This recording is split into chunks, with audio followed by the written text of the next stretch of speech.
Donc merci encore, désolé pour ce petit problème technique, mais on a cette difficulté de faire rentrer les gens en salle et en même temps de les faire participer virtuellement comme nous qui sommes présents. Le sujet qu'on nous a proposé de présenter est non seulement très vaste, mais il survient dans un moment assez dramatique de notre histoire. Et on peut se poser la question comment Cheikh Anta aurait réagi dans les circonstances, compte tenu que lui-même a eu maille à partir avec le système politique qui s'est évertué de faire changer de différentes manières, en exposant sa vie et en faisant plusieurs efforts, à la fois non seulement pour démocratiser l'État du Sénégal, mais pour créer une formation politique dénommée Rassemblement, qui était donc ouverte aux autres formations politiques de la sous-région. Et donc, je ne peux pas préjuger de son appréciation, mais ceux qui, comme lui, partagent un certain nombre d'éléments du progressisme panafricain savent pertinemment que ce qui est en train de survenir dans notre sous-région n'est pas limité au Sénégal. Il s'agit de la déliquescence du mode néocolonial de croissance et cet épuisement a connu déjà une première tectonique de plaques dans des pays sur lesquels lui-même il a eu à travailler dans la sous-région. Et aujourd'hui, comprendre Cheikh Anta Diop, c'est de comprendre aussi l'utilité de faire un effort pour aller vers un panafricanisme des peuples et construire, si possible, un État confédéral ou fédéral. Son effort, évidemment, il était à la croisée des chemins autant de la science, qui à l'époque était de nature eurocentrique, raciste et colonialiste, mais en même temps l'éveil au-delà de la colonialité, de l'acculturation des sociétés africaines qui devaient connaître ce qu'on peut appeler une anamnèse, c'est-à-dire vraiment un effort. Je demanderai si c'est possible de fermer vos micros, les personnes qui sont dans la salle virtuelle, parce qu'on entend les crichements. Merci. Et une anamnèse, c'est-à-dire un effort de sortir de l'amnésie, de comprendre effectivement que nous ignorons notre propre histoire, qui a été notamment écrite par les vainqueurs, et que le contact avec les sociétés qui nous ont aliénés, qu'elles soient arabo-islamiques ou occidentales, va correspondre à un effort de syncrétisme de nos sociétés, mais qui ont oublié exactement parfois leurs africanités. Et donc, ce n'est pas avec du narcissisme, mais avec un effort intellectuel et armé d'une méthodologie relativement nouvelle, partant à la fois du matérialisme historique, mais s'emparant de l'effort de la diachronie, donc de système de comparaison, qu'il va s'atteler à essayer de démystifier des mythes qui avaient déjà été faits bien avant lui, à savoir l'origine africaine de l'humanité, par des gens qui ont eu à contester les thèses racistes, notamment Anténor Firmin. Et ici même au Sénégal, pour ceux qui connaissent la grammaire wolof, de personnes comme Dart, qui fut un des premiers grammairiens qui a compris la grammaire wolof et qui comprenait très bien, d'une part, qu'il n'y avait aucune différence ni de hiérarchie avec les Africains dans l'endroit où ils servaient, mais surtout qu'il y avait bien une origine des civilisations et qu'il comprenait très vite à partir de la langue qu'il étudiait, qui était le wolof.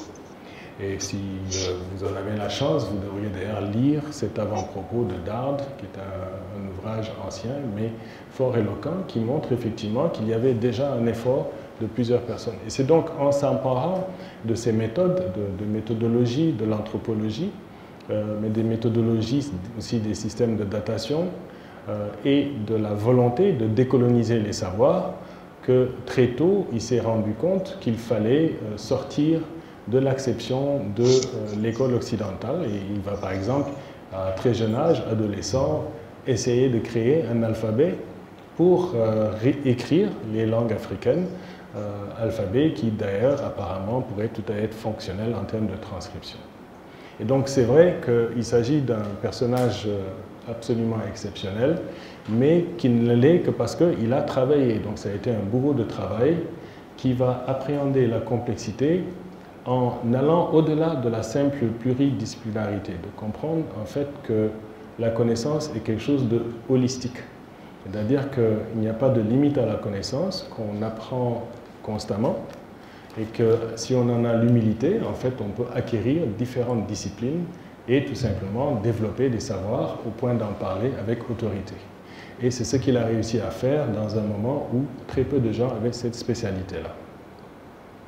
Alors, le redoutable effort que nous avons, et c'est pour ça, c'est pour moi un honneur d'être ici assis avec Awali, car il y a 30 ans, ça ne nous rajeunit pas, nous avions déjà commémoré avec feu Jean-Marc Ella et Théophile Obenga, dans une salle remplie de 600 personnes à l'Université du Québec à Montréal, une commémoration pour Cheikh Anta Diop. Ça ne nous rajeunit pas dans le sens que ce combat, nous le menons, mais en fait, il est constamment à refaire. C'est-à-dire que même lorsqu'on pense que c'est acquis, c'est à refaire. Alors qu'est-ce qui s'est passé depuis 30 ans? En fait, c'est un peu l'objet de ce que je voudrais faire, et je tiens d'abord à m'excuser auprès des personnes qui attendaient cet ouvrage, parce qu'en fait, l'objet de cette conférence, c'est un ouvrage qui était à apparaître, mais comme vous le savez, j'ai eu la malencontreuse idée de participer à la vie politique au Sénégal, et donc je me suis retrouvé accaparé dans les derniers mois, tout en vraiment être très passionné par cet effort, et ça a retardé ce travail.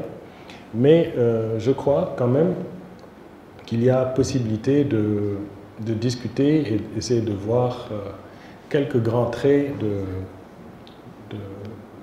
de la trame en fait de cet ouvrage apparaître, qui essaie tout simplement de comparer, de mettre à jour les connaissances qui avaient été faites, mais de les mettre à jour avec toutes les avancées qu'il y a eu. Celles dont il avait eu l'intuition, par exemple l'origine monogénétique de l'humanité, c'est quelque chose, l'origine monocentrique, où à l'époque, il n'a que, par exemple, les statuettes stéatopyges, donc dans les zones de Grimaldi, dans l'espace bourmien, dans la zone du sud de l'Espagne. Donc les stéatopies, c'est des femmes avec des formes opulentes au niveau des fesses, ce que les Européennes n'avaient pas, ni aujourd'hui ni avant. Et donc c'était une des choses intrigantes qui prouvait que les habitants de l'Europe étaient en fait des Africains. Et donc le système de datation ne pouvant pas dépasser dans le carbone 14 50 000 ans, à l'époque on ne pouvait que spéculer et essayer de trouver avec les artefacts et faire des rapprochements. Et ces rapprochements étaient relativement faciles puisque l'essentiel des fossiles existants étaient retrouvés en Afrique. Le grand problème de sa génération, c'était de faire d'abord quelle était la séparation entre nous, les êtres humains achevés, Homo sapiens sapiens, qui serait daté à l'époque, on disait entre 150 000, 100 000, 150 000, on sait aujourd'hui c'est autour de 200 000 ans, et tous les autres artefacts qu'on a vus qui en fait ne sont pas des êtres humains mais sont nos ancêtres directs par la théorie de l'évolution, donc des australopithèques, avec une branche très problématique qui est ce qu'on peut appeler les néandertaliens qui vont coexister et disparaître à l'époque des sapiens. Donc à l'époque de Cheikh Anta, effectivement, il y a des datations, elles sont essentiellement en Afrique, mais les croyances de l'époque, c'était que, les Anglais faisaient croire que le premier homme était anglais, et dans la Bible et la plupart des origines révélées des religions, on nous disait que l'homme est né à partir de la terre anglaise en Palestine. Et que les Africains étaient donc des sous-hommes de toutes les façons, ils n'avaient pas encore atteint l'état de civilisation, et que, vu leur arriération par l'esclavage et la colonisation, ils n'auraient jamais pu participer au processus d'hominisation. Et lui, évidemment, était ceux qui croyaient, comme ses ancêtres le disaient, les Africains sont nés au pied du mont de la Lune et dans la zone entre le Kenya, l'Éthiopie, l'Afrique australe et la partie peut-être du désert. Et c'était ça qui était de plus en plus corroboré. Mais il faut donc bien se rendre compte de l'effort scientifique titanesque qu'ils avaient à faire avec des moyens rudimentaires dans un monde hostile à la simple idée qu'il ne puisse pas y avoir de race, puisque la théorie globale de cette époque, c'était qu'il y avait une hiérarchie des races qui était justifiée non seulement par Hitler et la Deuxième Guerre mondiale, mais en Afrique même, avec le système d'apartheid, avec le fait que nous portions encore les séquelles d'une longue odyssée d'esclavage, autant dans l'Atlantique que sur les côtes arabes. Et donc, il faut donc comprendre qu'il est un peu à contre-courant de ce moment-là, avec quelques rares occidentaux qui osent braver la façon par laquelle sont posés ces enjeux-là, des gens comme Leakey. Et donc très vite, il va s'allier un peu à cette fresque de ceux qui contestent la représentation multirégionale et polycentrique de l'humanité. Le deuxième, il y arrive par accident, c'est de comprendre l'origine africaine de la civilisation. Une fois de plus, dans le concept hegelien, les Africains n'ont rien fait, ils n'ont pas d'histoire, les Africains eux-mêmes semblent avoir oublié leur histoire. La lutte avec l'esclavage et la colonisation ont détruit beaucoup des artefacts. Par exemple, une ville comme Bénin, qui a une muraille plus grande que la muraille des Chines, a carrément été détruite. Donc, effectivement, on finit par croire que nos ancêtres sont des Gaulois, etc., tels que l'aliénation coloniale l'imposait. Donc, il découvre un peu par accident, mais par sa curiosité intellectuelle, les travaux, mais aussi l'intuition que non, non, non, à partir de la zone de l'Éthiopie actuelle en allant jusqu'à la zone d'Alexandrie en Égypte, il y a bien une société kémitique qui a existé et dès le sortir du néolithique, qui s'organise et qui crée là les premiers espaces non seulement de la domestication des plantes, mais surtout des premières formes agricoles et ensuite de l'État. Et là, évidemment, ces travaux l'amènent à apprendre l'égyptologie et là, il découvre effectivement l'arbre qui cachait la forêt, c'est-à-dire que l'Égypte est bien une Égypte nègre et que la similitude culturelle qu'il y a avec les sociétés africaines n'est pas fortuite. Et là, il va étudier par l'ethnonymie, la toponymie, la culture, le système de l'État, et de plus en plus par la biologie, par la science, il va se rendre compte qu'il y avait une proximité culturelle qui en fait n'est même plus une proximité, qui est la même culture. Et donc, c'est la deuxième odyssée de son effort intellectuel colossal qui va l'amener vraiment à son effort de régénération de l'Afrique. Alors, si vous comprenez bien, c'est d'abord, reconstitution de l'arbre phylétique de l'humanité. 2, c'est la façon par laquelle les civilisations africaines sont ramenées comme étant non seulement le début des premières civilisations humaines, en plus ou moins ex aequo avec la Mésopotamie, mais que cette civilisation si avancée va influencer l'essentiel des espaces, les Assyriens, les Hittites, les Perses, etc., tous les peuples qui vont tour à tour essayer d'envahir l'Égypte, et lorsqu'ils les envahissaient, ils étaient tellement fins, ils devenaient égyptiens eux-mêmes, se métissaient avec ces sociétés-là, ce qui explique justement ultérieurement les longues formes de difficulté à établir le caractère négro-africain de cette Égypte-là, et montrer en fait petit à petit à partir de la Grèce et plus tard de Rome que le legs de l'Europe en fait vient d'un bassin africain qui aurait inventé l'astronomie, l'observation des étoiles, les mathématiques, la médecine, l'architecture, etc., y compris l'État.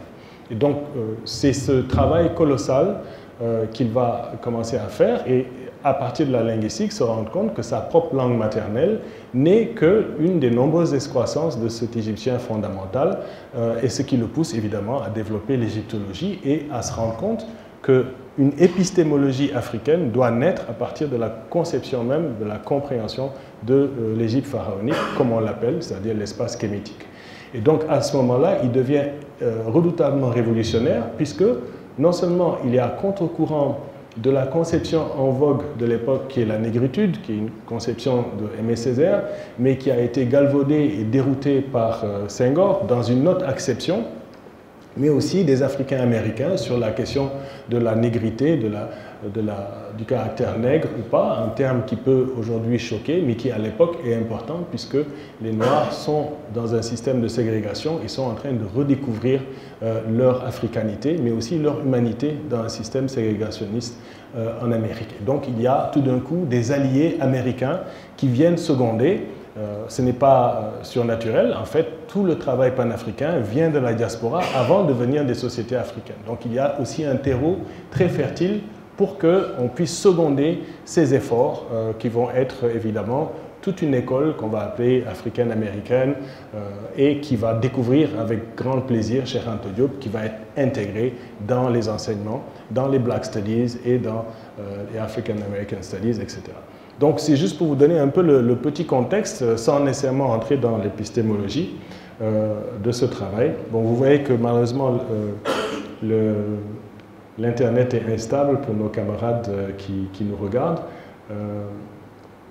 Mais je souhaitais vraiment attirer l'attention sur les modifications de la perte d'hégémonie qu'il y a actuellement en Occident, c'est-à-dire qu'il y a une crise dans le monde occidental qui a été pendant très longtemps un espace qui a caché, un peu comme on cache un crime, les origines de sa puissance, donc ses origines orientales chinoises, ses origines plus récentes arabo-islamiques, ces 7 siècles quand même d'invasion almoravide qui a pas seulement pris l'empire du Ghana, mais une grande partie de l'Europe, et bien sûr le legs africain qui a été complètement effacé. Donc lui, il se rend compte qu'il faut aller rechercher ces éléments du savoir et essayer de les vulgariser.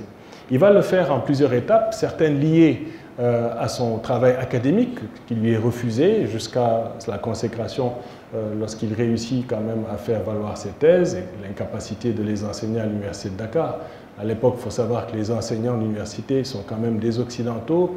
On est dans une indépendance négociée balbutiante. C'est Senghor et dans une moindre mesure Mamadou Dia qui est là, et c'est des gens qui ne sont pas ouverts à ces valeurs-là.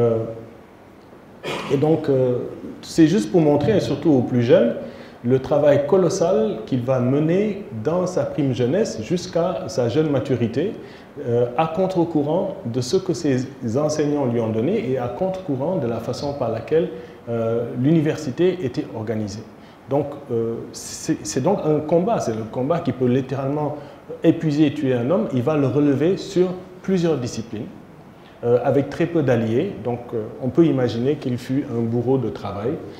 Et beaucoup disent effectivement qu'il s'est échiné à sa tâche, puisque même dans les derniers moments de ses conférences marathon, où il essaie de montrer dans les différentes disciplines, il s'est épuisé à faire ses efforts, il a une première syncope, et hélas, quelque temps après, il décéderait.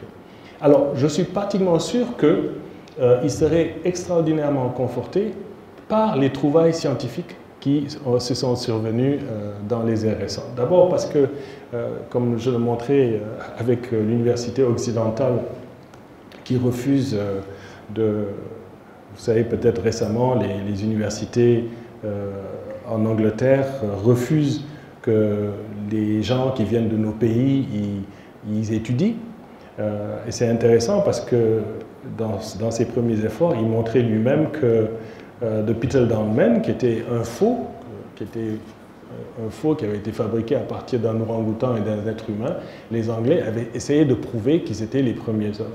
Et là, bien sûr, ils ne le voient pas, mais récemment, on a fait un effort à partir de la biologie moléculaire d'un premier Anglais qui serait là, daté d'il y a 10 000 ans, qu'on appelle Sheddarman, qui est reconstitué, et on voit qu'il s'agit effectivement d'un négroïde, selon la loi de Le Gogler, avec une peau sombre, et qui a effectivement les yeux récessifs de couleur plus pâle, et qui est en fait l'ancêtre des Anglais à leur grande dame. Donc ça, c'est intéressant, parce que ce que ça montre, c'était que l'Afrique et l'Europe étaient peuplées par des populations négroïdes qui, par sélection et adaptation, vont petit à petit dépigmenter, parce que la loi de Gogler incite pour dire que c'est les ultraviolets qui amènent, par la synthèse de la vitamine D, la mélanine à se concentrer chez les populations sous des fortes latitudes tropicales, et que vous perdez à mesure que vous allez dans des zones glacées et tempérées. Et donc, ce Sheddarman, c'est très intéressant parce que tous ces pseudo-scientifiques, aujourd'hui, sont exposés devant des réalités qui sont en train de se faire. Un autre élément sur lequel je m'attarde, et là, comme je dis, je ne sais pas si nous aurions le temps, parce qu'il y a tellement de choses à dire qui se sont passées en 30 ans pour corroborer les éléments. Alors, j'aimerais rapidement diviser mon propos en quelques étapes pour que ce soit intelligible pour tout le monde. Le premier, c'est que le monde dans lequel on est, tel qu'il était perçu à l'époque de Cheikh Anta, était un monde où il fallait créer une datation, c'est-à-dire une périodisation. Quelle était la périodisation en vigueur, telle que lui l'avait avancée? Il avait fait un effort sur 10 000 ans de montrer la construction de ce système-monde.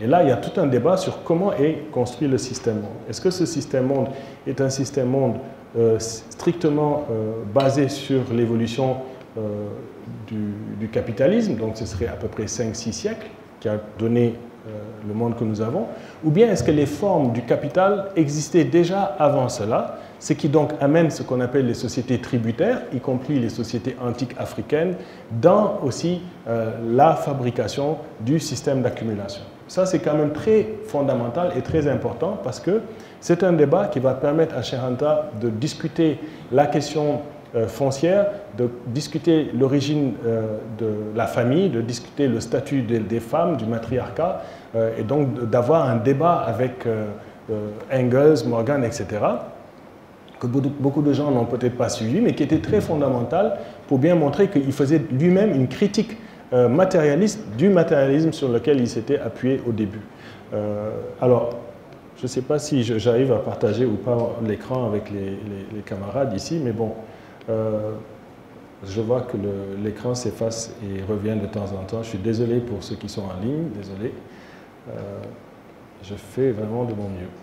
Alors, donc, la première des choses que nous essayons de montrer, c'est que le système de datation de la mondialisation doit être revu. Et j'essaie de le proposer en essayant de montrer une lecture non eurocentrique à partir de 4 catégories fondamentales. Ce que j'appelle le mégalo-ensemble, qui est en fait un sous-groupe du système monde, qui se met en place grâce à l'avènement du développement lui-même. Le développement, c'est quelque chose qui apparaît autour de 1750 avec Justice Moser. Et l'idée de développement, aujourd'hui, c'est partout. Mais jusqu'à cette période-là, on est encore dans l'esprit créationniste. On a besoin de Dieu qui crée l'homme et la matière, et on ne voit pas le processus d'évolution. Mais à partir du moment où on commence à comprendre que tout n'est qu'un processus d'évolution, à ce moment, le développement devient possible et l'être humain se place dans une position où il peut non seulement transformer son prochain, mais dompter la nature et la maîtriser. Et la chose par laquelle il va le faire, c'est le développement. Et donc ce développement, il va connaître une inflation sémantique, il va se retrouver dans toutes les sphères et c'est l'objet par lequel on va transformer l'Afrique et faire sortir l'Afrique de sa condition. Alors, sauf que ce développement, il est compris comme un synonyme du capitalisme, puisqu'il a lieu dans la période du capitalisme, dans les 5-6 siècles. Donc la première question qu'on doit se poser, c'est est-ce que les sociétés africaines étaient développées? Les sociétés qui étaient dans l'Antiquité étaient-elles elles-mêmes développées? Connaissaient-elles l'accumulation? Comment elles faisaient leur production? Comment elles faisaient leur redistribution? Et on se rend compte qu'elles connaissaient la fiscalité, qu'elles connaissaient l'État, et que donc, nécessairement, ces modèles tributaires, donc c'est de l'Afrique jusqu'à l'Empire du Ghana, l'Empire du Mali, le Monomotapa, ces sociétés, comme les sociétés médiévales d'Europe, ont participé à la mondialisation. La preuve, c'est que les Égyptiens sont bien allés en Égypte, puisqu'on trouve par exemple du tabac dans les momies égyptiennes. Ils sont allés en Égypte sous Bakary II dans l'Empire du Mali, puisque lorsque les Portugais arrivent, ils y trouvent des Africains qui sont donc arrivés là, non pas par l'esclavage. Donc ce système monde, il met en rapport des sociétés qui s'ignorent, et donc c'est important de voir quel type de périodisation il peut y avoir. Bien sûr, c'est une grande difficulté de le comprendre parce que l'impérialisme nous empêche de le comprendre. Et dans les 30 dernières années, l'impérialisme lui aussi a changé de forme. C'est-à-dire qu'on est passé dans un impérialisme financier qui s'est accru, l'accumulation primitive change, et il y a un terme qu'on forge qui s'appelle le supra-impérialisme qui montre la financiarisation, qui vient changer les conditions du développement et qui nous oblige à une autre lecture de choses qui vont empêcher et qui vont être en entrave pour la construction d'une fédération panafricaine. Or, à l'époque, lorsque Cheikh Anta se lance dans son travail, il a peur que se cristallisent les États-nations africains. Il sait qu'il faut qu'on aille rapidement vers l'intégration parce que si on laisse ce processus de cristallisation, si on laisse l'impérialisme se consolider, ça va provoquer évidemment une grande difficulté. Et c'est pourquoi l'étude de l'impérialisme et ses formes de dégénérescence sont importantes. Il n'a pas eu le temps de les développer et ça fait partie des travaux qu'on essaie de développer pour montrer que effectivement, il faut regarder la financiarisation et les résistances à la financiarisation. Pour faire une histoire courte, une bonne partie de la crise qu'il y a au Sahel, c'est une crise d'accumulation qui est due au fait que ceux qui tenaient l'impérialisme ne parviennent plus à maintenir le mode de croissance et on introduit là-dedans la dimension géopolitique pour être des parrains incontournables dans la lutte pour le terrorisme, pour garder accès à l'extraction des ressources, à l'accumulation par dépossession. Donc, c'est important de comprendre cette dimension de l'impérialisme et surtout sa dégénérescence sous la forme du supraimpérialisme. Et finalement, il est important de revoir les valeurs internationalistes qu'il y a dans le panafricanisme, c'est-à-dire ce qu'on appelle communément la renaissance africaine. C'est une image, on ne renaît pas, mais c'est une façon. Qu'est-ce qui renaît? C'est une image, par exemple, les plantes repoussent au bout des saisons, même s'il y a une sécheresse. Donc l'Afrique peut effectivement renaître, un peu comme disait le camarade, comme le phénix, c'est une image. Mais on ne renaît pas, on essaye de ressortir de notre condition, de lutter pour sortir de cette condition, pour bâtir quelque chose de neuf. Et pour ça, il faut se désaliéner et il faut surtout connaître son histoire et connaître la trajectoire historique. Et par cela, il faut redécouvrir les valeurs de l'internationalisme qui elles-mêmes sont des choses qui sont en train de changer. Alors, la grande difficulté qu'il y a dans cet effort, je suis vraiment désolé pour les camarades qui connectent et qui déconnectent à chaque fois, c'est dommage, on va vous inviter à Dakar. Fimo Khumba. Il faut qu'ils viennent ici goûter au lacrymogène avec nous. Voilà. Fimo ça, Fimo Ner. Bon, mais ils ont tort d'être là. Mais donc, parce que là, je suis désolé, hein, ils déconnectent, ils reconnectent, ils veulent vraiment participer. Donc, à chaque fois, j'essaie de faire la même chose. J'aurais dû passer la main aux camarades. Alors, comme je l'expliquais, il va y avoir plusieurs trouvailles qui vont venir corroborer ces efforts. Par exemple, on va trouver sur des façades calcaires à Wadi El Hoy, tout proche de Luxor, des premiers alphabets qui sont plus anciens que les hiéroglyphes. Et la question de savoir est-ce que ces alphabets ont véritablement concouru à l'avènement des hiéroglyphes tels qu'on les voit aujourd'hui sur les fresques. Donc il y a tout un débat sur l'origine égyptienne ou non de ces choses. On a retrouvé dans les grottes de Lovo des écritures proto-hébraïques, Ktav Ivri, en plein Congo, ce qui montre que des populations de l'Égypte se sont allées jusqu'en Afrique centrale. Ça, c'est des choses récentes qui ont été découvertes, qui sont très très importantes. À mesure que le savoir de l'égyptologie avance, on peut mieux décrypter les tables. Donc on savait déjà les avantages dans les papyrus Rin, Kaoun, Hébert et Smith du caractère scientifique de la science égyptienne, parce qu'il y a tout un débat sur le caractère métaphysique ou non de la science égyptienne. Comme la science n'était pas séparée, si tu es très féru, les gens se disent qu'il dafa am lu mu andal.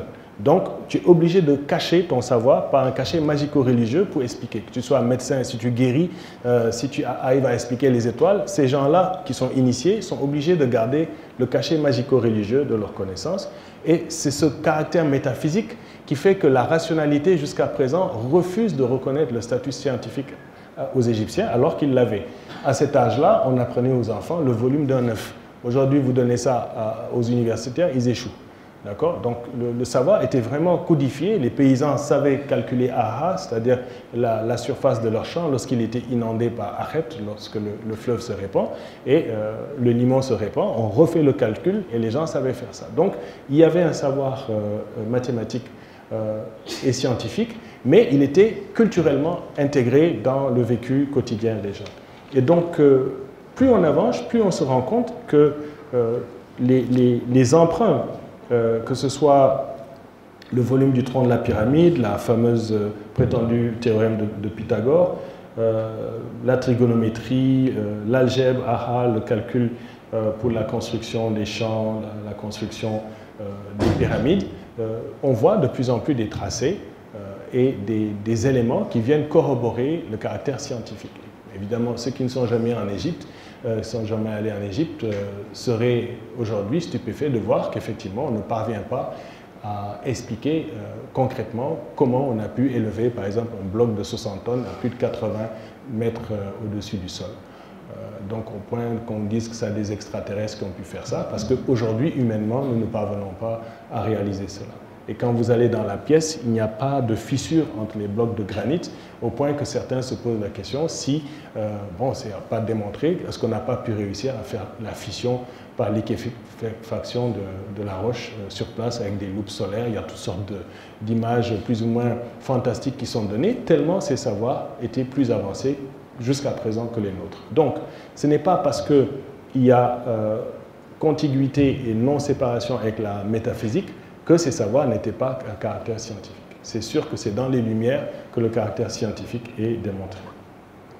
Donc, c'est aussi, par exemple, une des belles illustrations à partir du calcul du lever héliaque de Sirius, qui est l'étoile la plus brillante de notre ciel, et qui est montrée par quelques peuples, Dogon ici, qui connaissent aussi l'existence de Sirius B, qui est quand même une naine blanche à la limite de notre galaxie, non observable à l'œil nu, et dont ils avaient pu décrire et déduire la trajectoire elliptique, c'est-à-dire que l'une attire et repulse Sirius durant l'époque du lever héliaque, c'est-à-dire quand le Nil inonde, c'est là que Sirius apparaît. Je ne sais pas si vous avez déjà vu Sirius dans le ciel, c'est l'étoile la plus brillante de notre ciel, et qui était la base de leur calendrier, c'était la base du calendrier sidéral égyptien. Alors, ces savoirs, évidemment, sont aujourd'hui des grands éléments de compréhension.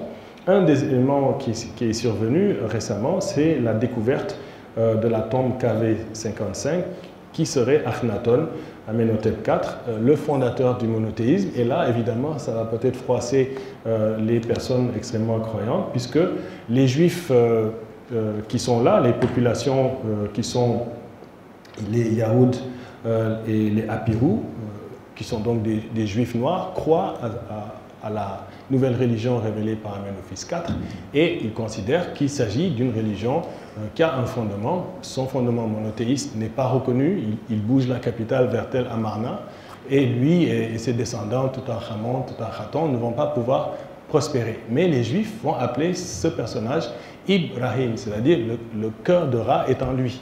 Et c'est lui qui est en fait le début de l'Odyssée de la nombreuse ligne des prophètes dits juifs qui vont créer la première religion.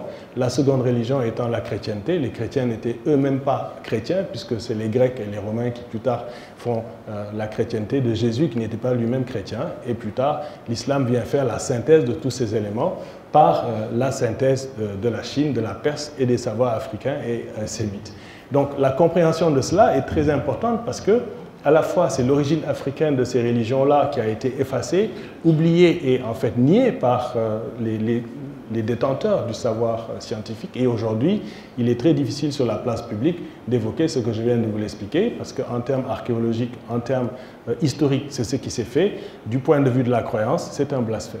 Mais voilà le grand dilemme, puisque nous devons connaître aussi nos africanités, donc l'origine africaine, non seulement du savoir scientifique, mais aussi de la philosophie, du système de religion, comme de l'astronomie ou des mathématiques. Et donc c'est ça qu'il découvre, sauf que Mom, le Maguet, donc il est né dans une famille religieuse, il a été talibé, donc il est exposé à ça, et à 2 ou 3 endroits dans ses livres, il explique ça sans trop rentrer, parce qu'il sait effectivement que ça va venir heurter des sociétés qui ne sont pas encore prêtes, qui sont encore dans le cachet magico-religieux et qui ont besoin d'un déterminisme extérieur pour vivre dans le monde d'aujourd'hui. Alors que la maîtrise du développement suppose que, comme on dit en Wolof, il y a le Baïsotol, c'est-à-dire c'est à toi de faire l'effort de sortir de ta condition pour l'améliorer. Je vais juste faire rentrer ces 2 personnes dans la salle. Voilà. Alors, les trouvailles de ces sociétés, donc il va y en avoir plusieurs. Il y a eu récemment un colloque d'égyptologie, on a pu démontrer les filiations au niveau de la linguistique. Il y a un effort titanesque qui est fait par les collègues en Afrique centrale et dans le reste de l'Afrique de l'Ouest, notamment à partir de la thèse de Yoporeka et d'autres qui sont venus montrer et conforter les travaux en linguistique de Théophile Obenga et de Cheikh Anta Diop. C'était juste il y a quelques semaines ici à l'Université de Dakar à l'occasion de son centenaire. Et ça, c'est des travaux qui sont à apparaître et qui viennent corroborer une bonne partie des intuitions, même si c'était tatillon au début par la méthode diachronique, le fait que maintenant il y a ce qu'il espérait, c'est-à-dire un cortège de chercheurs parce que lui il est seul, mais là tout d'un coup il y en a des dizaines et maintenant des centaines qui commencent à travailler, le champ de connaissances va en s'élargissant de façon très impressionnante. Et donc, ces connaissances-là, de l'invention du verre au pronostic astronomique, il va les déterrer, non pas dans une perspective narcissique, parce qu'il y a beaucoup de gens qui utilisent Cheikh Anta Diop de façon narcissique, surtout les suprémacistes noirs qui considèrent, bon, black is beautiful, on est supérieur, on a été, etc. En fait, ils n'ont pas compris. Lui, ce qu'il a voulu montrer, c'est l'unicité du genre humain, une civilisation universelle où l'Afrique doit reprendre sa place pour pouvoir sortir de sa condition dans laquelle on la maintient. Et entre-temps, sont aussi découvertes d'autres connaissances historiques sur les périodes médiévales de d'autres sociétés, notamment les sociétés couchites, les sociétés de l'Empire du Ghana, les sociétés du Kanem-Bornou, les expéditions dans la zone du Monomotapa, comme je le disais tout à l'heure, les douves de la ville de Bénin, dont vous voyez ici les forteresses qui sont plus grandes que la muraille de Chine. Elles faisaient 6500 km. Et donc, en termes d'échange de produits, de techniques, cette périodisation est essentielle. C'est-à-dire qu'elle montre qu'au moins de 5000 ans jusqu'à 2000 ans de notre ère, l'Afrique a participé au processus de mondialisation et qu'il y a un effort d'anamnèse qui est arrivé et qu'il est important d'en saisir l'impact des modes économiques, des systèmes politiques, des valeurs philosophiques, scientifiques et culturelles et de sortir, non pas de façon narcissique, mais de sortir du mécanisme d'aliénation et d'essayer de faire ce qu'il nous a préconisé de faire, c'est-à-dire de s'armer de science. Et s'armer de science de façon volontariste pour justement aller à contre-courant des conceptions qui nous sont imposées. Dans l'ouvrage, on essaie de montrer en fait comment ce mégalo-ensemble se met sur place et comment il parvient à nous aliéner de façon à ce qu'on ne voit pas les nuances de notre insertion négative dans la mondialisation. Et cette mondialisation, comme vous le savez, je fais entrer quelques personnes dans la salle, pour vous donner une image, dans cette mondialisation, on nous dit qu'on est arrivé à la fin de l'histoire, mais en fait, c'est parce qu'on veut continuer à avoir des représentations erronées du monde, alors que les représentations eurocentriques sont en train de s'estomper. C'est par exemple le cas de la projection que vous voyez ici, qui représente le monde tel qu'il n'est pas. C'est une projection erronée. Elle est toujours dans les ouvrages, alors que depuis le milieu des années 70, la projection de Mercator que vous voyez ici est désuète. Elle devrait être remplacée par cette projection, par exemple celle de Peters, qui donne les justes proportions, même si elle tasse les sommets des pôles, mais qui donne vraiment les proportions, par exemple, de l'Afrique comme étant le deuxième continent de par sa taille. Mais cette vision eurocentrique du monde continue à s'imposer. Vous le voyez, par exemple, sur la carte de l'Afrique ici, que ces représentations doivent être dépassées. Vous voyez le nombre de pays et de continents qui peuvent rentrer dans notre continent. Alors, ce sont ces visions du monde, ces représentations du monde qui vont être petit à petit défaites par les travaux, et à mesure que nous avançons dans la mondialisation, on a une meilleure intelligibilité des rapports de force, de la géopolitique, mais aussi de la façon par laquelle ceux qui dominaient le monde et qui sont en train de le perdre doivent le contrôler. Par exemple, ici, vous avez la conception américaine du monde, comment on a divisé de façon spatiale le continent à partir des US, pour l'Afrique, c'est US Africom. Et donc, ces conceptions n'étaient pas si avancées dans le temps de Cheikh Anta et se sont intensifiées. Et aujourd'hui, on est dans un rapport géopolitique extrêmement brutal avec des Chinois, des Russes, d'autres acteurs en plus de cela, qui veulent refaire l'espace stratégique de la mondialisation en leur faveur. Et donc, ces gens qui veulent l'Afrique sans les Africains, il faut se battre contre eux. Et c'est là que tout l'intérêt de la politique de Cheikh Anta intervient, c'est-à-dire qu'il faut sortir de cette mondialisation prédatrice et aller construire une autre mondialisation. Mais pour faire cela, il va falloir lutter sur deux choses dont on ne voit pas très bien la gravité. La première, c'est que si le racisme s'est estompé, un autre racisme basé sur les gènes est en train de se mettre sur pied. Les Africains n'en sont pas véritablement conscients. Il arrive par le canal de la médecine et par le canal de la génétique. Dans ces travaux, nous essayons de montrer ce nouveau problème. Il s'est manifesté à plusieurs reprises par cette question du quotient intellectuel, des tares génétiques de certaines sociétés versus les autres. J'attire votre attention dessus. Je partagerai les travaux qui essaient de décrire cette, ce grave risque, parce qu'il s'agit effectivement de tendances de la mondialisation qui peuvent s'exacerber s'il n'y a pas un contrôle éthique, s'il n'y a pas une véritable réflexion, surtout dans nos sociétés africaines, sur leur impact.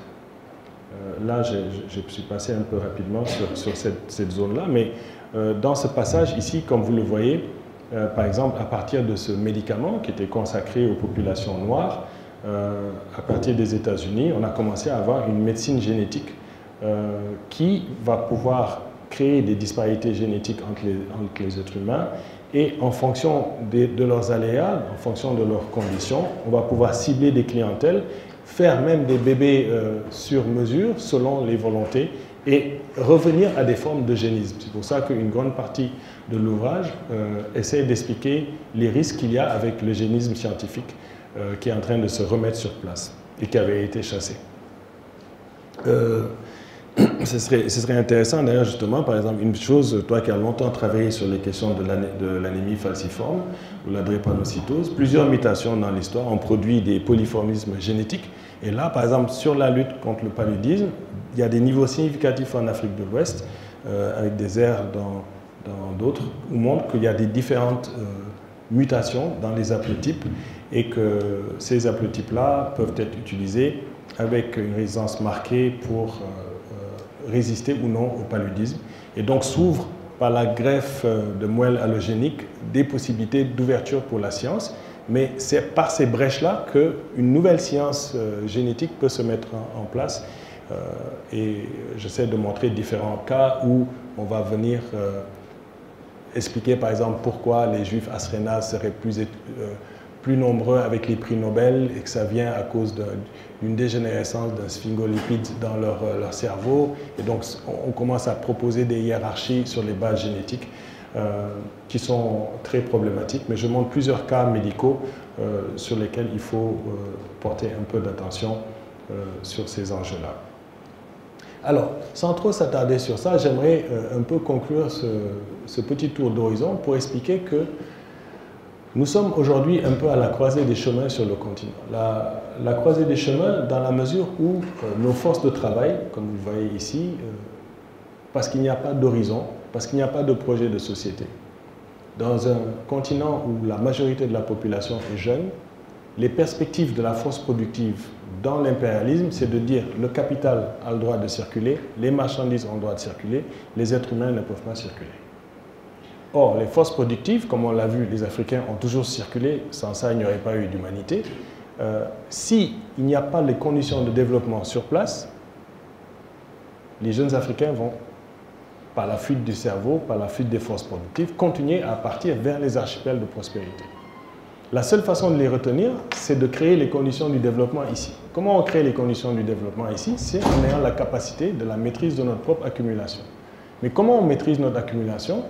D'abord parce que si vous ne rompez pas, c'est-à-dire si on ne se désengage pas des éléments défavorables de l'intégration dans l'économie mondiale, on ne va que continuer à reproduire la dépendance et on va créer une caste politique subordonnée à cet impérialisme qu'on appelle la couche comprador, en fait les gens d'élite que nous avons, et à ce moment, les chances pour ces enfants d'avoir un développement sont pratiquement annulées.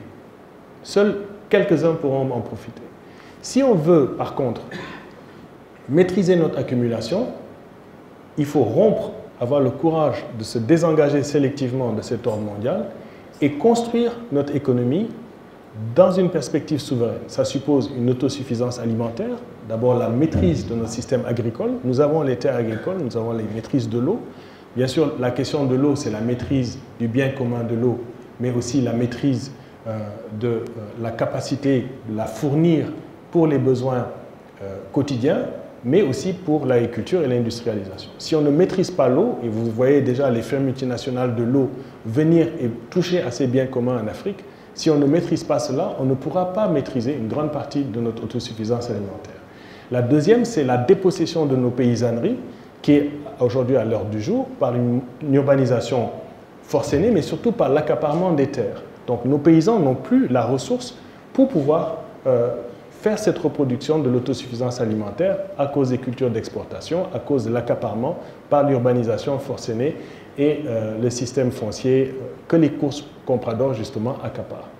Donc si vous n'assurez pas cela, vous n'assurez pas les possibilités d'une agriculture autosuffisante, vivrière, biologiquement soutenable, c'est-à-dire qu'il soit une agriculture bio, et où le paysan pourrait avoir un revenu décent. Parce que si son revenu n'est pas décent, si vous ne rééquilibrez pas son revenu avec les urbains, évidemment, ce projet d'autosuffisance est vain.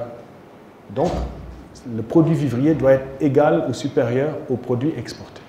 Ça veut dire que même nos habits, au lieu de prendre de la fripe qui vient à 90% pour habiller nos Africains, nous devons nous-mêmes nous habiller de façon africaine avec nos propres produits, c'est-à-dire fabriquer nos propres tissus. Donc c'est ce réflexe d'autosuffisance qu'il faut d'abord acquérir. Le deuxième, c'est la question de la maîtrise de nos ressources nationales. La plupart des pays africains ont entre 7 à 10% sur les redevances des firmes multinationales.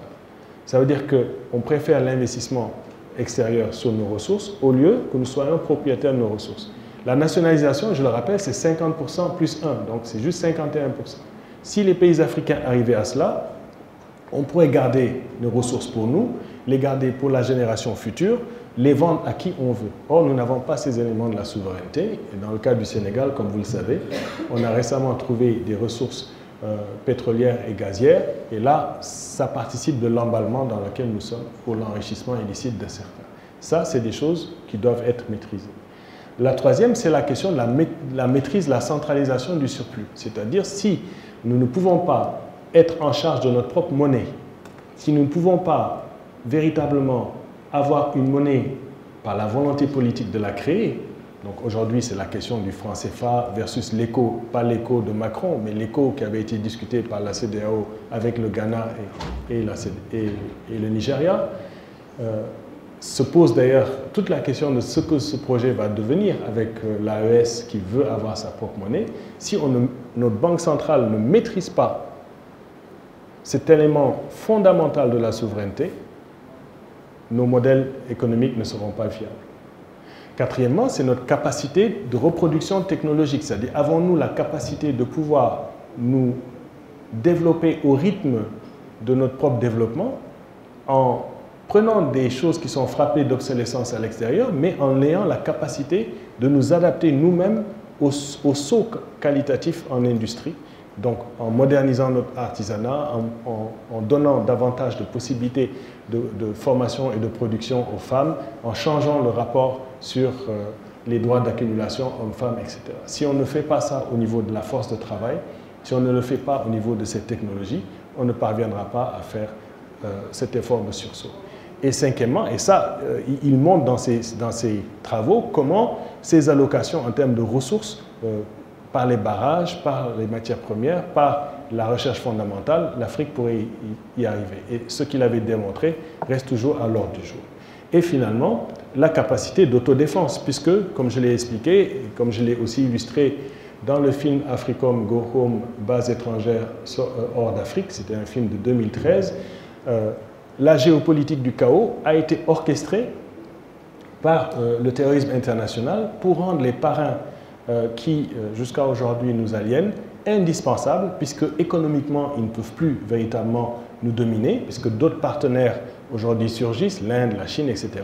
Donc, nous devons nous défendre collectivement contre ceux-là qui veulent l'Afrique sans les Africains. C'est donc la capacité d'autodéfense.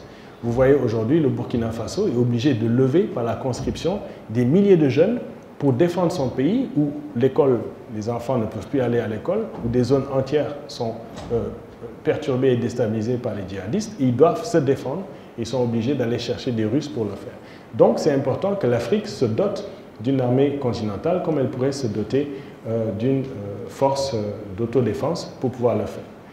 C'est en allant dans ce sens, c'est-à-dire en ouvrant des perspectives de sortie de crise tournées vers un avenir plus radieux, scientifique, laïque, respectueux de nos connaissances culturelles, comprenant que nous sommes foncièrement africains et que les différences entre nations qui nous divisent ne suffisent pas, que nous allons pouvoir permettre aux diasporas d'anciennes générations comme de nouvelles générations de réintégrer cette Afrique prospère et souveraine. Et c'est en ce sens que le pouvoir scientifique et politique de ce qu'il a eu à faire dans le cadre du Rassemblement démocratique africain trouve toute son importance. Et nous autres, c'est ce que nous essayons de faire valoir, c'est de dire oui, il est possible de réajuster le savoir diopien à mesure que les universités vont se l'approprier, épistémologiquement changer les modèles de connaissances dès l'enfance en changeant l'enseignement dans nos langues nationales, en inculquant les valeurs scientifiques dans les langues nationales d'abord, pour petit à petit appréhender ce savoir scientifique de transformation. Il est évident que les élites au pouvoir ne veulent pas cela. Elles en veulent le caractère symbolique, une avenue, une université qui porte son nom, c'est déjà un grand progrès, mais il faut aller beaucoup plus loin que cela, pas seulement au Sénégal, mais aussi dans la sous-région. Voilà pourquoi la portée scientifique et politique doit quelque part être militante. Je sais que je prêche à des convaincus, c'est-à-dire vous savez déjà ce que vous avez à faire, je ne vous apprends rien. Le problème, c'est comment nous massifions. Donc, comme disait Awa tout à l'heure, elle essaie de monter un mouvement qui porte et qui repousse les efforts. Depuis des années, elle fait un effort de vulgarisation dans ses ouvrages. L'ouvrage de Khadim Ndiaye, l'ouvrage de Pathé Diagne, l'ouvrage de Yopore Sommet sont tous des efforts, ceux de la revue Ancre, sont tous des efforts qui montrent qu'il y a aujourd'hui celui de Cheikh Mbacké Diop, son fils, qui est peut-être l'ouvrage le plus achevé en termes de synthèse. Tous ces efforts sont maintenant à votre portée. C'est-à-dire qu'il y a un travail de déchiffrage qui est déjà fait. Il y a une tendance par contre à ressasser ces choses. Ce qu'il faut voir, c'est l'actualité scientifique et essayer vraiment d'actualiser, de se rendre compte que ce n'est pas un patrimoine sénégalais, c'est à nous tous. C'est à nous tous. C'est un patrimoine universel et que le Sénégal n'a pas le monopole de Cheikh Anta Diop, qu'il est aujourd'hui une donnée universelle de la science et qu'il a fait sa part et c'est à nous de continuer cet effort. Voilà pourquoi je vais tout faire pour que cet ouvrage soit achevé. Je sais que je n'ai fait que le survoler, mais sans prétention, je crois qu'il va permettre de mettre à l'ordre du jour un certain nombre des avancées qui étaient dans ces champs de connaissances pour montrer combien il avait raison. Maintenant, on peut débattre sur les critiques qui lui sont faites, mais je crois qu'au niveau de l'épistémologie, il a apporté plus qu'une contribution et que son école de pensée est plus que jamais vivante et vivifiée par les efforts de chacun d'entre vous qui continue son œuvre. Je vous remercie.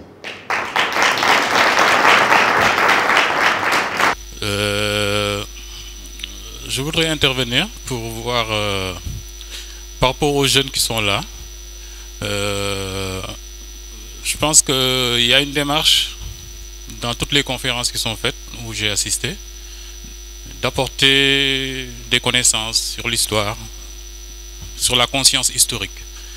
Je pense qu'une fois que toutes ces personnes-là ont acquis cette connaissance, cette conscience historique, qu'est-ce qui suit, quoi?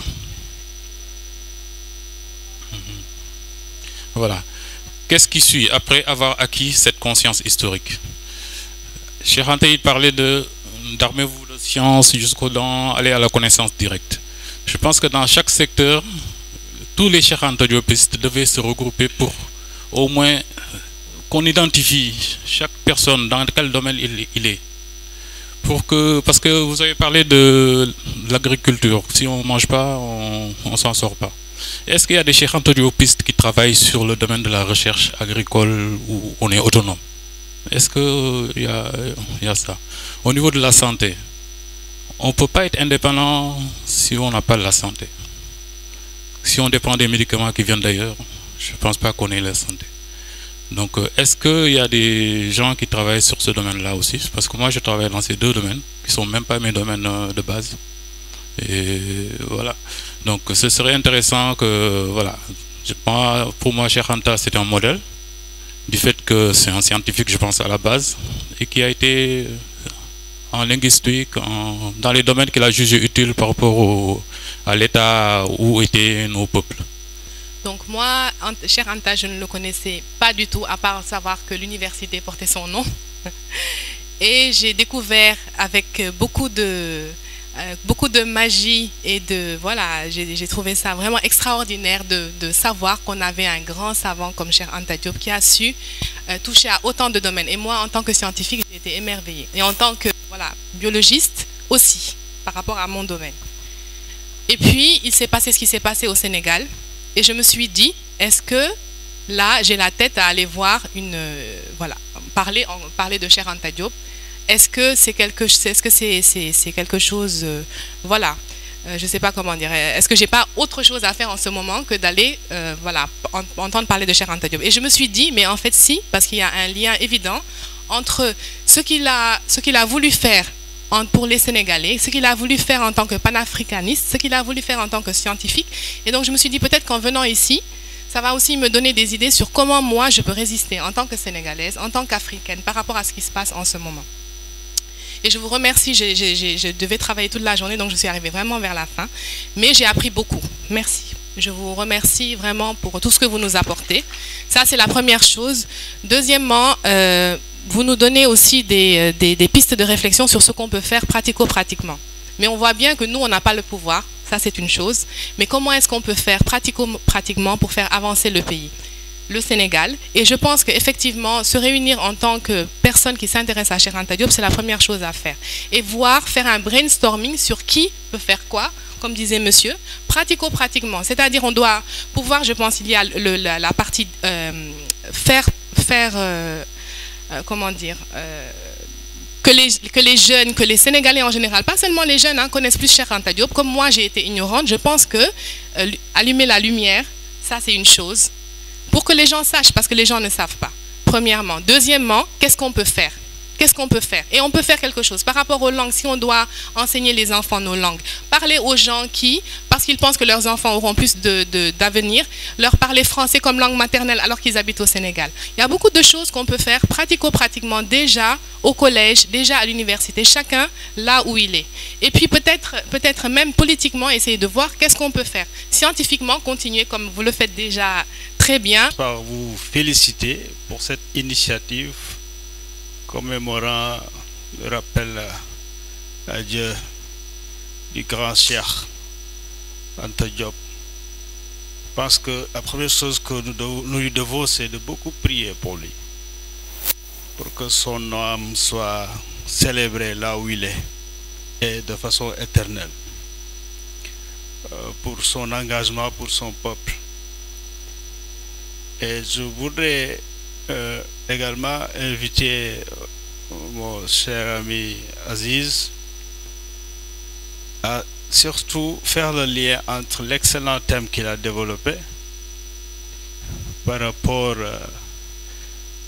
à l'impérialisme et la présence de l'Empire encore ici parmi nous et ce que nous sommes en train de vivre dans notre pays aujourd'hui.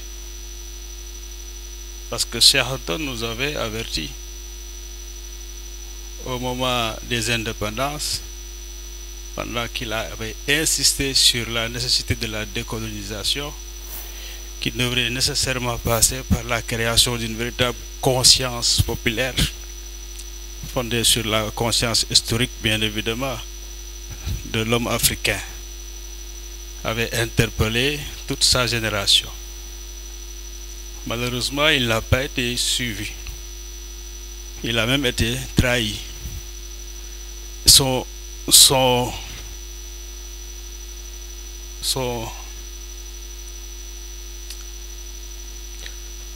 ce qui se passe aujourd'hui, c'est exactement ce qu'il voulait nous éviter. L'Empire est encore là. C'est parce que l'Empire est encore là que le peuple ne peut pas décider de soi-même ce qu'il veut avoir comme président de la République dans ce pays. ce qui se passe là, ce n'est pas seulement la volonté d'un seul Macky Sall là, c'est l'Empire derrière lui. Ils ne veulent pas perdre le Sénégal. Voilà, c'est ça qui se passe dans ce pays. Et je pense que Cheikh nous avait averti et nous a donné la leçon quand il dit que la conscience populaire, c'est comme la bombe, l'énergie atomique. Vous voyez ce que c'est? Si elle est développée, personne ne peut résister à ça. Donc ce que nous devons faire, c'est éduquer cette jeunesse, enseigner à cette jeunesse ce qu'il doit comprendre, ce qui est fondamental. Il ne s'agit pas de dire Cheikh a dit, Cheikh a dit. Il s'agit de faire comme Cheikh avait fait. D'aller directement à la source du savoir. Pour pouvoir comprendre les enjeux, ce que Aziz essaie d'expliquer depuis tout à l'heure. Depuis longtemps, depuis des années. Si on comprend ces enjeux-là, on peut savoir quelle posture est-ce qu'on doit avoir et quelle forme de solidarité on doit créer entre nous, Africains, pour pouvoir exister finalement par nous-mêmes et pour nous-mêmes. Sinon, ce ne sera pas possible.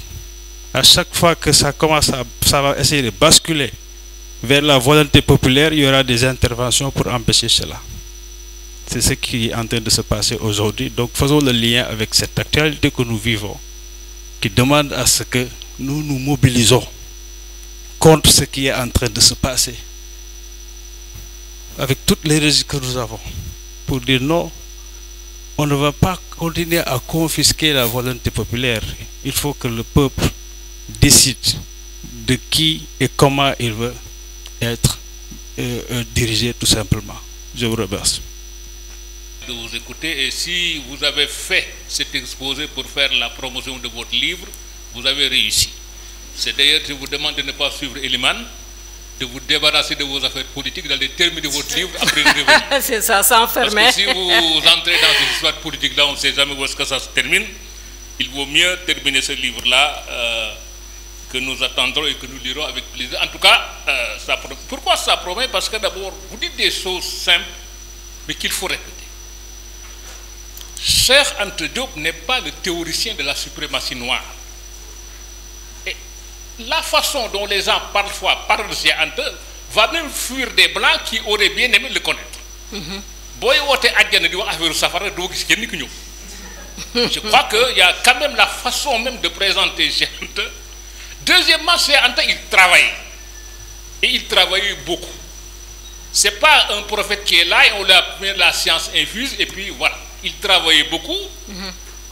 Il n'avait pas tout trouvé. Il avait des intuitions.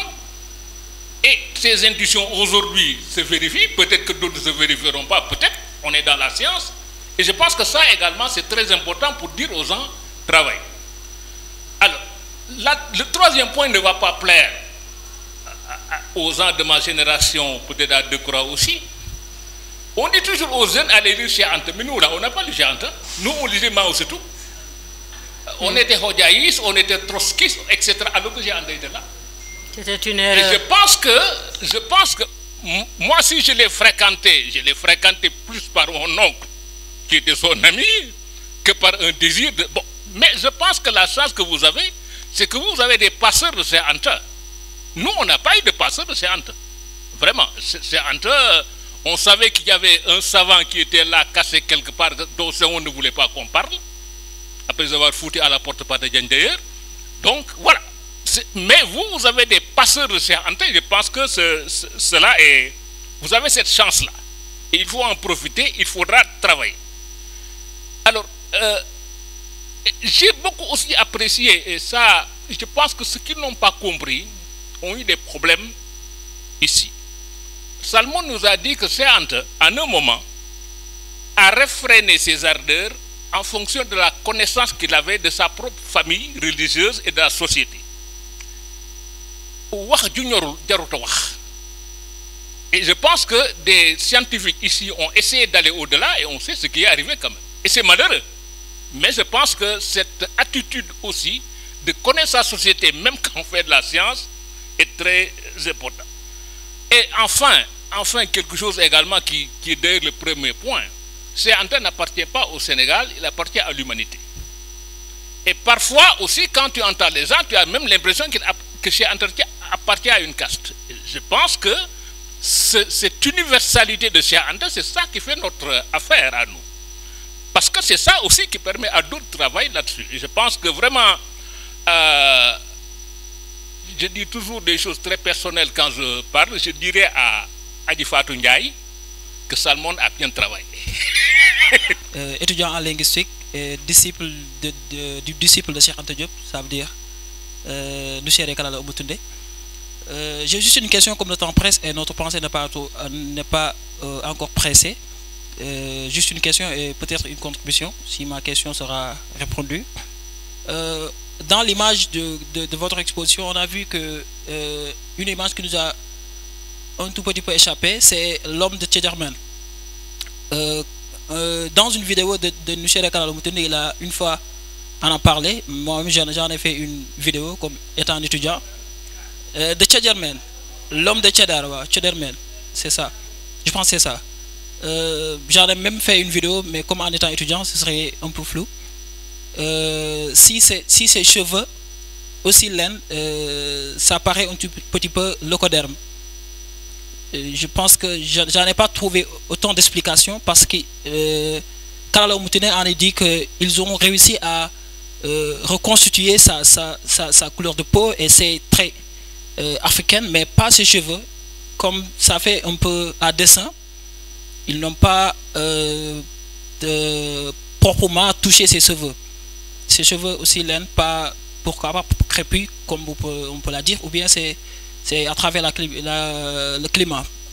L'autre chose, c'est aussi, Ladia ne va pas parler sans parler de la Fédération africaine. Comme on l'a tous su dans les sphères politiques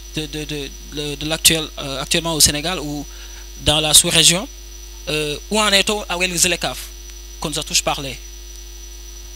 Quand on parle de la Fédération africaine, on en parle dans des symposiums, on en parle entre activistes, on en parle entre sociétés civiles, mais pas où en est-on avec nos chefs d'État. Ils n'en parlent même pas. Il n'y a aucun chef d'État actuellement en Afrique qui parle de la fédération. Ça a été arrêté depuis la mort de l'autre en Libye, Kadhafi. On n'en parle plus même. C'est comme si on nous a effacé cette perspective qu'on devrait nous mettre actuellement. On n'en parle plus, mais on n'en parle plus même des voies qu'on va mener pour pouvoir accéder de là. Parce que moi, Dieu a fait que, comme j'ai pu connaître Cheikh Anta Diop récemment, c'est à travers l'œuvre du fondement. C'est pour cela que je l'ai connu, parce que je suis un fédéraliste. C'est pour cela qu'il va falloir qu'on y passe tout le temps, qu'on y parle tout le temps, qu'on y parle dans les symposiums, qu'on y parle dans les sphères comme c'est elle. Cela veut dire qu'on ne doit pas cesser d'en parler sur la fédération, parce que c'est la seule issue. Et je vous remercie, cher professeur SR. L'Afrique sans l'Afrique du Nord, il y en a d'autres qui considèrent que ça doit aller dans des voies plus progressistes. On a le 8e congrès, il y a différentes initiatives. Pour notre part, nous pensons que ce qu'il avait proposé reste toujours à l'ordre du jour et que c'est en train de gagner du terrain. C'est juste que si vous regardez les rapports de la défense française qui datent déjà d'une dizaine d'années, ils ont perçu le panafricanisme comme étant quelque chose d'éminemment dangereux pour l'impérialisme. Donc c'est nos propres facultés d'organisation qu'il faut ici raffiner avec intelligence et avec la synergie, comme vous l'avez dit, de mettre en rapport les connaissances. Ndemati, tu n'as pas perdu ton temps. Je vais même en profiter pour expliquer justement à partir de ta propre discipline et de la médecine. La médecine égyptienne était à la fois et prédictive et scientifique. Elle avait exactement le même système que vous avez aujourd'hui, des tris dans un hôpital. Donc l'observation, le diagnostic, le type de thérapie. D'ailleurs, on a retrouvé dans les papyrus où Hippocrate, le père supposé de la médecine, avait plagié l'essentiel des tables. Il avait plagié à partir donc du diagnostic de la femme stérile. Les Égyptiens prenaient l'ail et l'introduisaient dans le vagin de la femme et à partir de l'alécine qui était déposée sur les muqueuses, ils en déduisaient la fertilité ou non des femmes. peu importe si cette pratique était avérée, il se trouve que les Grecs à l'époque ne connaissaient pas l'ail. Et donc en comparant les autres tables, on a vu que Hippocrate n'avait fait que plagier l'essentiel des tables. Le cas suivant, c'est quelqu'un qui est sur un champ de bataille et qui est frappé d'aphasie. On voit que sa blessure vient du lobe temporal, donc on peut en déduire ce qu'on peut faire pour le sauver. Il avait repris toutes les tables, à l'instar de la plupart des gens. Donc c'était un hypocrite et non Hippocrate, mais c'est pourtant le père de la médecine. Et cette médecine, qui était une médecine africaine, était une médecine vitaliste. Et j'en parle pour les médecins parce qu'il y en avait quelques-uns dans la salle. On a laissé cette médecine africaine qui est en train d'être redécouverte. La médecine vitaliste, autant en biologie qu'en médecine, est fondamentale parce que, à l'époque de Pasteur, qui était un des derniers vitalistes, il cherchait les microbes. À l'époque, on appelait ça les corpuscules. Et l'erreur de Pasteur, comme tout scientifique, pour faire des erreurs, c'est d'avoir confondu bactéries, virus, etc. Et donc, à cause de cette erreur, on a enlevé, en fait, la médecine vitaliste de la biologie. Et petit à petit, une médecine occidentale basée sur les pharmacopées de plus en plus de l'industrie pharmaceutique a pris le pas.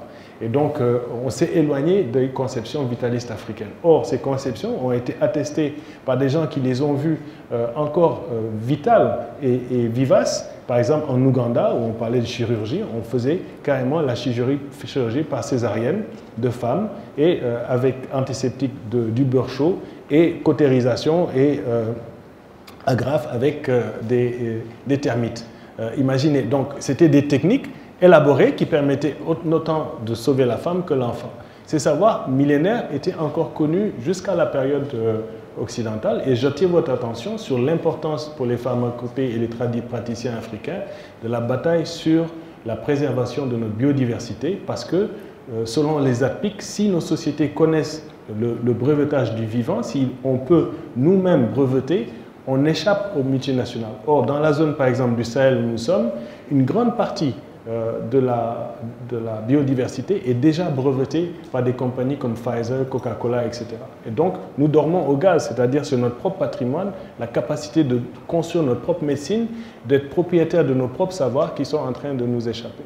Donc, j'espère que vous ne perdez pas votre temps dans cela, mais c'est vraiment cet effort de synergie de redécouvrir, ici à l'époque par exemple, pour ceux qui s'intéressent à la psychiatrie, lorsqu'on introduit le NEP dans la perspective fanonienne pour soigner les malades mentaux, on introduit, comme disait monsieur tout à l'heure, la culture dans le savoir scientifique. Et là, malgré que ce soit des croyances, on peut sauver une personne, autrement vous le mettez en corset avec des médicaments, etc. Donc, il y a effectivement une redécouverte par les médecines de plus en plus douces, un peu détaché de la médecine fondamentale occidentale, une redécouverte non seulement des médecines orientales, mais une redécouverte des savoirs africains. Là, c'est toute la question, qu'est-ce qu'un charlatan, qu'est-ce qu'un witch doctor, un féticheur, quels sont les savoirs? Aujourd'hui, les gens qui connaissent nos plantes sont en train de disparaître.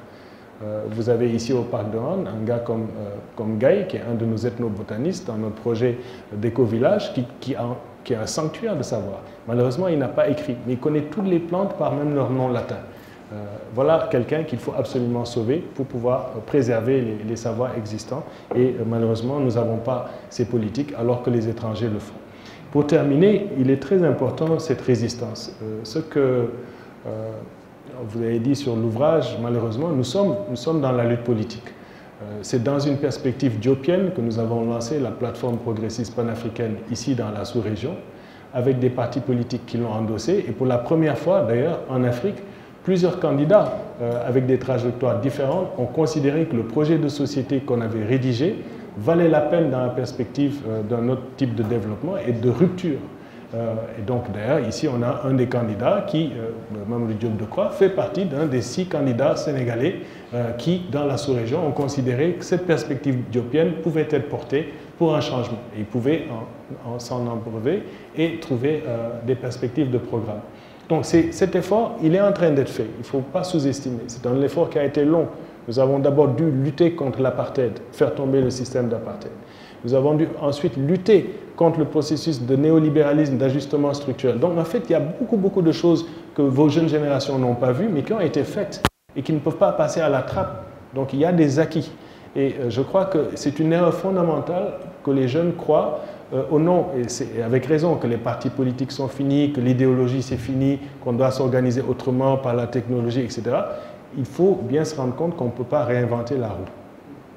On doit utiliser les éléments du savoir pour cette transformation de façon vraiment historique. Et je crois que Eliman a raison de dire que la conscience populaire doit se dresser contre l'impérialisme.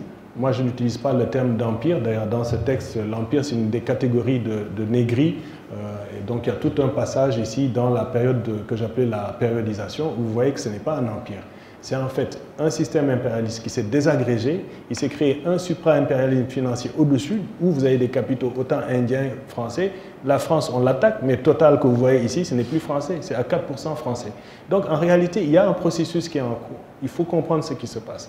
Comprendre ça comme Africain, mais aussi comprendre ça comme citoyen planétaire, que nous avons une lutte commune pour sauver nos biens communs, pour sauver l'eau, pour sauver les gènes, pour sauver l'air que nous respirons, l'océan que nous avons en commun, etc. Hier, je me suis promené ici dans la zone de Yoff, j'ai vu une soixantaine de personnes qui tiraient un filet. Je me suis dit, bon, je vais aller voir la prise. Et quand j'ai vu la prise, mais vraiment, il y avait les larmes aux yeux, quoi. Les gens ont fait un effort surhumain pour tirer des filets plus lourds. Il y avait quelques poissons épars, 60 personnes, donc au moins 20 familles qui devaient partager ce maigre. C'est-à-dire que ça ne pouvait même pas nourrir la moitié des gens ici. C'est ça l'état de nos structures pélagiques, raclées par des bateaux-usines, à qui nous avons donné des contrats de pêche, qui sont par des Sénégalais qui font battre pavillon étranger. C'est toutes des choses qui ont été ainsi faites, qui sont vendues. Et si on ne se ressaisit pas, nos yabois servent à farine qui vont aller enrichir la pisciculture en Chine. Donc c'est vraiment ça, ce phénomène qui est en train de se faire. Est-ce qu'on va laisser ces ports en eau profonde? Quels sont l'impact de ces industries pétrolières sur notre avenir? C'est des réflexions qu'il faut avoir, pas seulement nous comme Sénégalais, mais nous avec la sous-région. Dans ce projet, par exemple, j'attire votre attention, il y a tout un plan sur la maîtrise de l'eau. Cheikh Anta avait fait un plan sur la maîtrise de l'eau, mais j'ose dire que le travail qui a été fait dans Sénégalité sur la maîtrise de l'eau est supérieur parce qu'on a pris en compte tous les efforts que l'OMVS a mis en effort et la crise au sein des pays de l'OMVS pour pouvoir passer à une étape supérieure et revenir déterrer des travaux qui avaient été d'ailleurs faits par des colons pour montrer que certains de ces travaux avaient été sciemment abandonnés par l'impérialisme parce qu'ils permettaient un autre type d'agriculture, un autre type de développement. Donc vraiment, il y a beaucoup de choses à faire.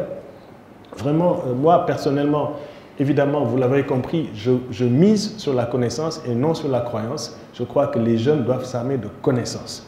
D'accord? La croyance est du niveau individuel. Et pour l'effort collectif, c'est la connaissance qui va nous sortir de cela. Ceux qui nous agressent, qui nous aliènent, qui nous voient de façon panoptique à partir des satellites, ce n'est pas la connaissance qu'ils nous font. Ce n'est pas la connaissance qu'ils contrôlent notre espace géopolitique. Et c'est par cela, nous qui avons enseigné dans ces universités occidentales, nous savons que les Occidentaux ne sont pas nos supérieurs. D'accord? Nous voyons très bien la crainte qu'ils ont des Asiatiques. Et les Asiatiques ont un système de connaissances différent, c'est-à-dire leur conception du monde est différente de la conception occidentale, qui est une conception basée sur l'angoisse existentielle. Les Asiatiques ont mis la valeur sur la spiritualité, sur l'évanescence, etc. L'Africain, jusqu'à présent, il est en train de le perdre, c'est une de ses facultés, il n'a pas ces deux phénomènes. Il a principalement un optimisme du lendemain, c'est-à-dire il n'a pas peur du lendemain.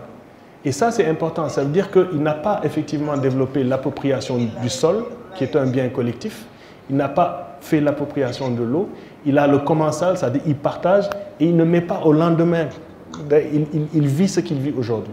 Et ça veut dire que nous avons une autre conception du temps. Ça, c'est des choses qui font notre valeur. Et ces africanités-là, il faut les préserver. Et il faut les préserver en découvrant nos africanités et nos capacités, notre potentialité. Et c'est cette potentialité que Cheikh Anta a essayé de faire libérer. Et je crois qu'il a réussi à le faire. Parce qu'au début, ils étaient peu nombreux. Même dans le temps où nous, on s'échinait, effectivement, nous étions peu nombreux. Mais aujourd'hui, il y en a plein. Vous allez aux États-Unis, vous allez au Nigeria, au Ghana, en Afrique du Sud. C'est impressionnant. On voit vraiment des centaines de personnes. Et c'est pour ça que l'appel de Pape Demba et de Seydou Koli, il va être entendu. Maintenant, c'est l'effort de synergie.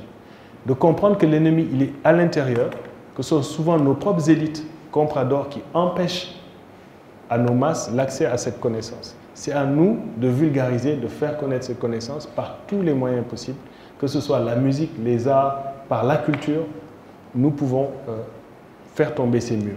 Et je crois que les générations futures vont y arriver. En tout cas, c'est ça l'effort de notre transmission. J'espère que nous n'échouons pas, mais c'est ce que nous essayons de faire. Et je dirais à Bousso, qui je trouve ressemble de plus en plus à Cabral en vieillissant avec son visage, arrête de t'excuser. Tu n'as pas à t'excuser. Parce que tu ponctues par excuse, par politesse, mais en fait, tu es dans la lutte. No apology. Tu es dans la lutte. Tu dois assumer. Je sais que tu es courageux, mais tu n'as pas besoin comme on dit au Québec, de s'enfarger dans les fleurs du tapis. Get to the point.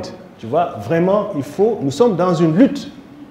Nous sommes dans une lutte, et cette lutte, comme on dit en anglais, c'est no mercy. Ils ne nous feront pas de cadeaux. Ils ne nous feront pas de cadeaux.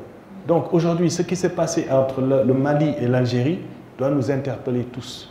Ce qui se passe dans l'AES, moi je reviens du Mali, j'ai rencontré les autorités. Ce qui se passe là est extrêmement grave. Et ils ont besoin de solidarité. Vous savez que ce sont les Sénégalais qui ont torpillé la Confédération. Moi, c'est ma lecture. Je sais que beaucoup de Sénégalais ne sont pas d'accord. Mais la Confédération du Mali, nous avons une deuxième chance. Si aujourd'hui, la Guinée, par exemple, faisait jonction avec l'AES, c'est fini de la CEDEAO néocoloniale. Si le Sénégal faisait un effort d'être l'oxygène, et même si ces modèles autocratiques militaires tombaient, mais qu'on entre dans une nouvelle dimension, ce projet d'AES peut avoir une autre conception. Mais tout dépend du Sénégal. Or, le Sénégal que vous venez de voir, et je m'excuse, je ne veux pas rentrer dans la politique, mais ça, c'est fondamental. C'est fondamental. Nous nous sommes posé la question, même si nous tiendrons cet événement, parce que tout attroupement est suspect. Pour moi, ce que le chef de l'État a fait est dû au fait que notre Constitution lui donne des pouvoirs exorbitants. Il est chef de tout. Il a abusé de ce pouvoir, mais c'est dans les termes. Il fonctionne par décret, par ordonnance. Il a arrêté des élections dans la mesure, et on peut prendre cela à première lettre, ceux qui étaient là sur les 20, parce que il y a des gens qui devaient y être. On les a enlevés. Il y a des gens qui y sont qui ne devaient pas y être. Donc moi, mon intelligence me dit que si ça a pris 3 semaines pour faire 20 personnes, on peut très très bien tourner 3 semaines encore pour avoir la liste de ceux qui devaient être présidentiables. Mais la chose qui m'apparaît la plus fondamentale, c'est qu'au 2 avril, il n'est plus notre président. Et qu'à partir de ce moment-là, l'effort que Cheikh Anta avait, l'effort de démocratisation, il reste toujours actuel. Le peuple doit exercer son droit souverain. Ce droit souverain, le chef de l'État ne peut pas en abuser. Donc moi, à partir du 3, pour moi en tout cas, ce n'est plus mon chef d'État. Maintenant, mais pour moi, comme on a bougé ne serait-ce que d'un jour le calendrier électoral, c'est clair qu'il y a des conséquences à cela. Dès que vous bougez d'un jour, notre calendrier est bien fait. D'accord? Donc il faut nous sera le lol, il faut nous faire. Mais maintenant, qu'il y ait un autre calcul à l'intérieur qui est au-delà de cette question du droit, l'olutam amna. Et pour nous qui sommes des forces progressistes, il y a la recomposition du front libéral. Moi, personnellement, je ne suis pas libéral. Je suis un progressiste panafricain de consonance socialiste. Mon travail, il est de type socialiste. Je ne crois pas que c'est par le libéralisme et le capitalisme que le Sénégal peut se développer. Et je sais qu'on a classé Cheikh Anta comme étant un nationaliste. Mamadou Dia comme étant un socialiste nationaliste. Aujourd'hui, pour vos générations, il n'y a ni de droite ni de gauche. Il y a des avant-gardes peut-être, mais en tout cas, les idéologies ont disparu. Mais que vous le vouliez ou non, il va falloir prendre position. Et cette position, dans la perspective panafricaine, c'est d'abord qu'elle soit anti-impérialiste, qu'elle soit laïque, qu'elle soit écologiste, qu'elle soit tournée sur la condition des femmes, qu'elle pose les problèmes de l'égalité fondamentale. Ça, c'est des choses minimales. Et si on est d'accord sur ça, il n'y a aucune raison qu'on ne fasse pas jonction avec les autres pays africains pour le partage de nos ressources. Et à ce moment, ça veut dire qu'il y a assez de force au Sénégal pour avoir un grand gouvernement d'union nationale pour éviter la chose qui nous guette, c'est-à-dire le spectre de la guerre civile et de la dissension et de la zizanie. On est beaucoup plus grand que ça. Et je crois que les Sénégalais, aujourd'hui, dans le moment où nous sommes KO debout, nous sommes aussi en train de réfléchir. Donc j'en appelle vraiment, pour ceux et celles qui nous suivent, à garder leur sérénité muñ dafa bokk ci xeex